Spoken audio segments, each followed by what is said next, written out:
Imagine a particle that left the surface of a star 93 million miles away, just over 8 minutes ago, and is now about to slam into a single molecule embedded in the outermost layer of your skin.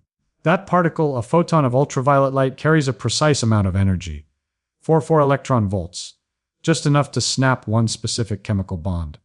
And in the next 48 hours, that single broken bond will transform into a master hormone that governs the activity of over 200 of your genes. But here's the mind-bending part. From the photon's perspective, the journey didn't take 8 minutes at all. According to special relativity, when you travel at the speed of light, time simply does not exist. For that photon, its creation in the sun's fiery core and its absorption by your skin were simultaneous. One continuous event. But for the molecule waiting for it in your skin, a specialized cholesterol derivative your body manufactured and placed there for this exact purpose, that moment of impact is everything. That bond breaks. The molecule contorts, twisting into a new shape. This single event kicks off a biochemical cascade that will travel through your liver, your kidneys, your bones, and your immune cells before it's finished. Your grandmother knew this. Not the science, but the feeling. She'd nudge you out the door. Go play outside. You're looking pale. And for the first part of your life, you didn't need the reminder. You were an outdoor creature.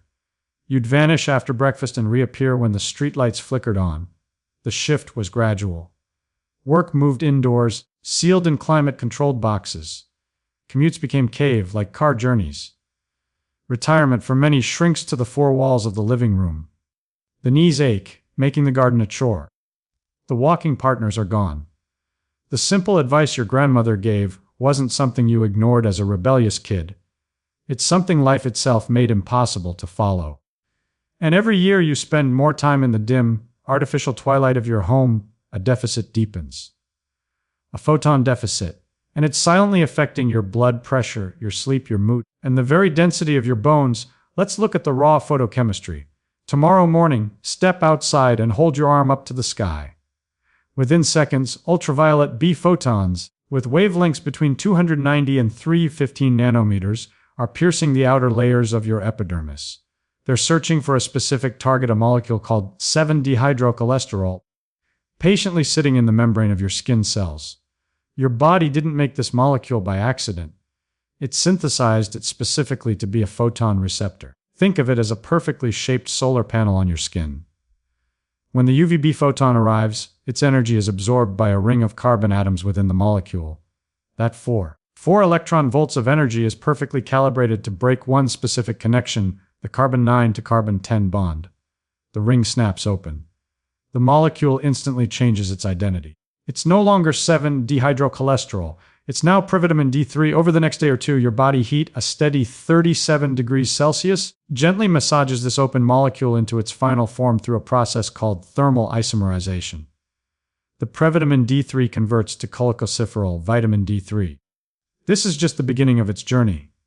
It travels to your liver, which attaches one chemical group, turning it into calcidiol. Then it's shipped to your kidneys, where another group is attached, creating the active hormone calcitriol. Now, calcitriol is the key. It's a transcription factor. It travels into your cells, crosses the nucleus, and binds directly to your DNA at the vitamin D receptors. This binding is the master switch. It flicks on over 200 genes. It tells your gut to absorb more calcium. It instructs your kidneys to hold on to phosphorus. It signals bone cells to mineralize and strengthen. It modulates the behavior of your immune cells. All of it from a single photon, breaking a single bond in a single molecule on your arm. Your skin isn't just an organ, it's a pharmaceutical factory, and sunlight is its raw material. Dr. Michael Holick, a leading endocrinologist, spent decades studying this pathway. His research estimated that just 10 to 15 minutes of midday sun on your arms and face can trigger your skin to produce somewhere between 10,000 and 20,000 international units of vitamin D. Compare that to a standard supplement pill, which might give you 400 to 1,000 units. Your skin, given a short burst of sunshine, manufactures 10 to 50 times more than what you can get from a pill, and your personal factory has a genius safety feature your pill bottle lacks. Once enough provitamin D3 builds up, additional UV exposure automatically converts the excess into inert compounds. Your body cannot overdose on sunlight-generated vitamin D. The factory regulates itself in real time. A bottle of pills has no such governor. This brings us to a geographical problem. Draw a line across the globe at roughly 35 degrees north latitude, cutting through Memphis, Albuquerque, and Seville. If you live north of that line from roughly November through February, you face a photon famine. The winter sun hangs so low in the sky that its UVB rays have to plow through a massively thicker slice of atmosphere. Nearly all of them are absorbed before they ever reach your skin. Your 7-dehydrocholesterol is sitting there, waiting all winter long. The factory is fully staffed, but the power is off. Your vitamin D levels begin a slow, steady decline starting in October, reaching their annual low point in late winter. This is documented in population data across the entire northern hemisphere. And it's not a coincidence that this is precisely when respiratory infection season peaks, when bone density loss accelerates, and when immune surveillance is at its weakest. It's not just bad luck. It's orbital mechanics dictating your internal photochemistry. Hollick's reward for advocating for this nuanced view, that moderate sun exposure is essential, was professional exile. He was pushed out of the dermatology department at Boston University. The dermatological orthodoxy at the time preached total sun avoidance. Hollick, armed with the photochemistry and the population data, argued that the dose makes the poison, that moderate exposure is non-negotiable for health, and that the most vulnerable population, people over 65 who are already indoors, was being put at even greater risk. He lost his standing for simply stating what the physics demanded. And the data has proven him right. The vitamin D deficiency epidemic among older adults in northern latitudes, now estimated at 40 to 60%, is the evidence. Pigmentation adds another critical layer. Melanin, the pigment that gives skin its color, is a natural sunscreen. It absorbs UVB photons before they can reach the vitamin D factory deeper in the skin. This is an evolutionary masterpiece. People whose ancestors evolved near the equator, where UVB is intense year-round, developed high melanin to protect against DNA damage. Those who migrated to higher latitudes, where UVB is weak, evolved lighter skin to let those precious few photons through. But this becomes a health crisis when high melanin skin lives at high latitudes. The mismatch is brutal: less UVB from the sky, and more melanin filtering out what little remains. Vitamin D deficiency rates in dark-skinned populations in northern cities are dramatically higher than in their light-skinned neighbors. The photochemistry doesn't care about social circumstance, it only follows the laws of physics. If you're over 65 and predominantly indoors, your pharmaceutical factory is running on a skeleton crew. The molecule is there, waiting. The photon it needs is right outside. That simple act, stepping outside, was her prescription. It still is. But while your skin is busy building hormones, something else is happening in your eyes that has nothing to do with sight. And this second mechanism explains why your sleep has fallen apart. Deep in your retina, behind the rods and cones that let you see the world, lies a set of cells most people have never heard of. They were only discovered in 2002 by David Burson at Brown University. They're called intrinsically photosensitive retinal ganglion cells. They contain a pigment called melanopsin, which is exquisitely tuned to detect blue light, specifically at a wavelength of about 480 nanometers. These cells don't contribute to your vision. You don't see with them. They have a much more fundamental job. They have a direct, high-speed nerve line, the retinohypothalamic tract, that shoots straight to a tiny cluster of roughly 20,000 neurons in your hypothalamus. This cluster, the suprachiasmatic nucleus, is your master circadian clock. It's the conductor of your entire biological orchestra. It decides when your cortisol rises to wake you up, when your body temperature peaks for optimal performance, when your digestion should be active, and when your pineal gland should release melatonin to send you to sleep.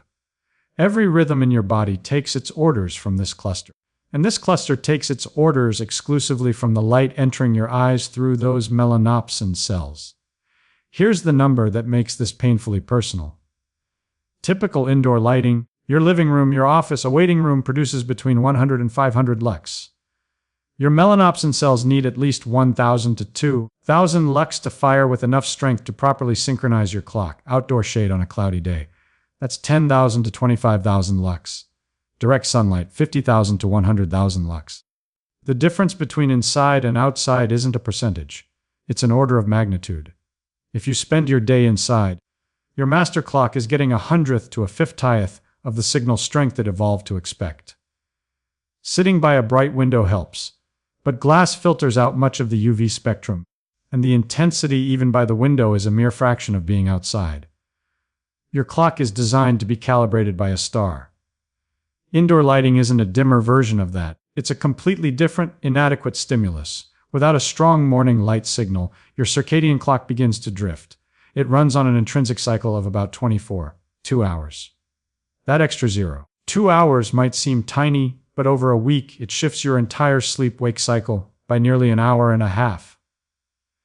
Over a month, your internal time is completely out of sync with the external world. Morning light is the daily reset button that holds you to the Earth's true 24-hour rotation.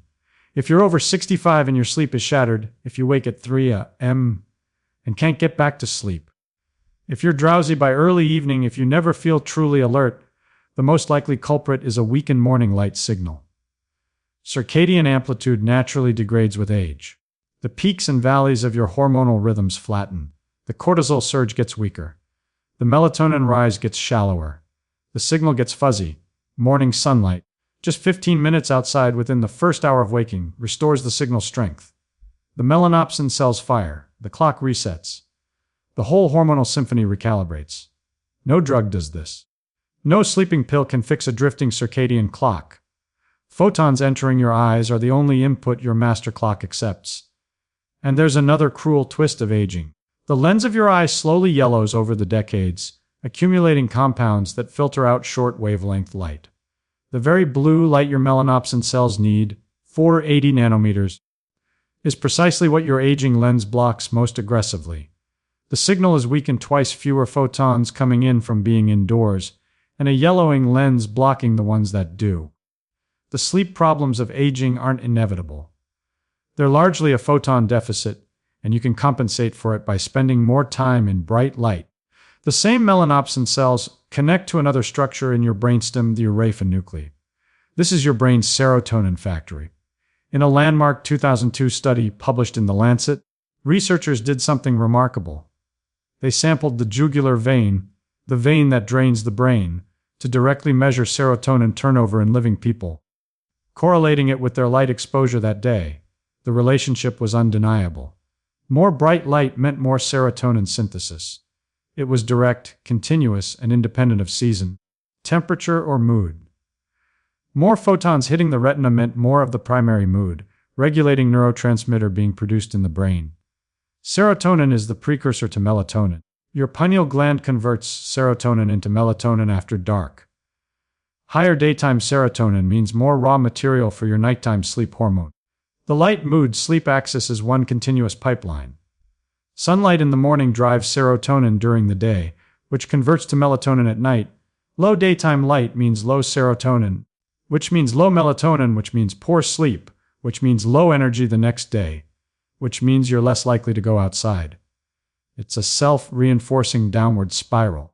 Morning sunlight is the tool to break the cycle at its very top. You've felt this. On days you stay indoors, your mood is flatter, your anxiety might be higher. When you finally step outside into bright light, you feel something lift. That's not a metaphor. That's your serotonin synthesis responding directly to photon input. Your grandmother said fresh air would do you good. The air was incidental. The photons were the intervention. Now, there's a third mechanism, and it operates through your skin, not your eyes. It explains something about blood pressure that most doctors were never taught. Richard Weller, a dermatologist at the University of Edinburgh, made a stunning discovery. Sunlight lowers blood pressure through a pathway that has absolutely nothing to do with vitamin D. Your skin contains large stores of nitric oxide, a gas molecule that relaxes the walls of your arteries. It's held in chemical reservoirs, nitrites and nitrosothiols, distributed throughout your skin. The signal to release it is UVA radiation. When UVA photons hit these reservoirs, their energy breaks the bonds holding the nitric oxide. The gas is released directly into your bloodstream, where it diffuses into the smooth muscle around your arteries and signals them to relax. your blood vessels dilate. Your blood pressure drops. Weller proved this was a photochemical effect, independent of heat or vitamin D. He used UV lamps in controlled temperatures and blocked UVB to isolate the mechanism. The blood pressure reduction was real, repeatable, and operates through a mechanism no pill can target: the direct photochemical release of a stored vasodilator from your skin. Weller's argument was even more controversial than Hollick's. He's a dermatologist arguing against his own specialty's blanket fear-mongering. His point is brutally simple: cardiovascular disease kills roughly 80 times more people every year than skin cancer. If moderate sun exposure reduces cardiovascular mortality, even modestly, the number of lives saved from heart attacks and strokes vastly outnumbers the lives lost to melanoma. The all-cause mortality calculation, when you include the heart benefits, does not favor staying locked indoors. If you're over 65 and managing hypertension, morning sunlight is a direct, free, photochemical intervention. The nitric oxide reservoirs in your skin reload overnight. The morning sun releases them. The arterial dilation lasts for hours. Your doctor may never mention this. The physics is published in the Journal of Investigative Dermatology. "You need some color in those cheeks," she'd say. She was describing nitric oxide-mediated vasodilation. The color was blood flow. The mechanism was photochemistry. We have to be honest here. The same UVB photons that synthesize your vitamin D and the UVA that releases your nitric oxide also damage your DNA. They can create Feynman dimers, abnormal bonds between adjacent bases in your DNA strands. Your cells have incredible repair machinery, nucleotide excision repair enzymes, that constantly hunt for and fix this damage. They handle thousands of lesions per day, but the system isn't perfect and it slows with age. The same photon that activates life-giving hormones also damages the genome it passes through. Both are true. Both are dose-dependent. And the dose where benefits peak and damage remains manageable is remarkably well defined. Dermatology and photochemistry converge on the same number. 10 to 20 minutes of unprotected midday sun on arms, face, and legs is enough for near maximal vitamin D production, significant nitric oxide release, and robust circadian entrainment, all while staying within your skin's daily repair budget. Beyond that, sunscreen is your friend. Within that window, the factory runs at full capacity, and the repair crews keep up. Finally, let's trace it all the way to your bones. Calcitriol, the active hormone from that original photon, controls calcium absorption in your gut. Without enough calcitriol, your intestines only grab 10 to 15% of the calcium you eat. With it, absorption jumps to 30 to 40%. This is the difference between bones maintaining their density and your body, desperate for calcium to run your nerves and muscles, starting to steal it from the only large reservoir it has, your skeleton. Osteoporosis, the brittle bone disease affecting 1 in 3 women and 1 in 5 men over 65, is in large part a disease of photon deficiency. The connection between staying indoors and breaking a hip is not metaphorical. It's photochemical, and the consequences are severe. Hip fractures in the elderly carry a 20 to 30% mortality rate within the first year, not from the break itself, but from the cascade of immobility and infection that follows. But calcitriol also acts directly on your muscles. Vitamin D receptors are in your muscle tissue, and calcitriol binding activates genes for protein synthesis and neuromuscular coordination. Deficiency leads to muscle weakness, impaired balance, and increased postural sway, the instability that leads to a fall. Multiple trials show that correcting a vitamin D deficiency in older adults reduces fall risk by about 20%. The photon protects at both ends, strengthening the bone and strengthening the muscles and reflexes that prevent the fall. And it primes your immune system, activating antimicrobial peptides that your cells use to kill bacteria and viruses. Before antibiotics, tuberculosis sanatoriums wheeled patients onto sun-facing balconies. Niels Finsen won the Nobel Prize in 1903 for treating skin tuberculosis with concentrated light. The winter peak in respiratory infections correlates exactly with the winter nadir of your vitamin D levels. Your grandmother said, "You'll catch your death staying inside all winter." The physics was on her side. Step back and look at what one morning of sunlight does. A photon breaks a bond in your skin, creating a hormone that controls 200 genes, building bone, arming immune cells. Melanopsin cells in your eyes reset your master clock. fixing your sleep. UVA releases nitric oxide, lowering your blood pressure for hours. All from stepping outside for 15 minutes. Every piece of advice your grandmother gave you, go out and play, get some sun, you look pale, you'll catch cold, maps to a specific photochemical mechanism published in peer-reviewed journals. She didn't know the names. She didn't need to. She knew that people who went outside felt better, slept better, got sick less, and lived longer. She was right. The physics just took a few decades to catch up with what she could see with her own eyes. Tomorrow morning, step outside. Hold your face to the sun for 15 minutes. The photon leaving the sun right now will arrive in just over 8 minutes. It will break one bond in one molecule in your skin. And your body, the body your grandmother worried about, the body she sent outside every chance she got, will do the rest. If this video felt like a moment to step back and think, consider subscribing to Winds of Thought for more journeys into the physics of your everyday life. And if this resonated, please hit like to help others find their way outside, too.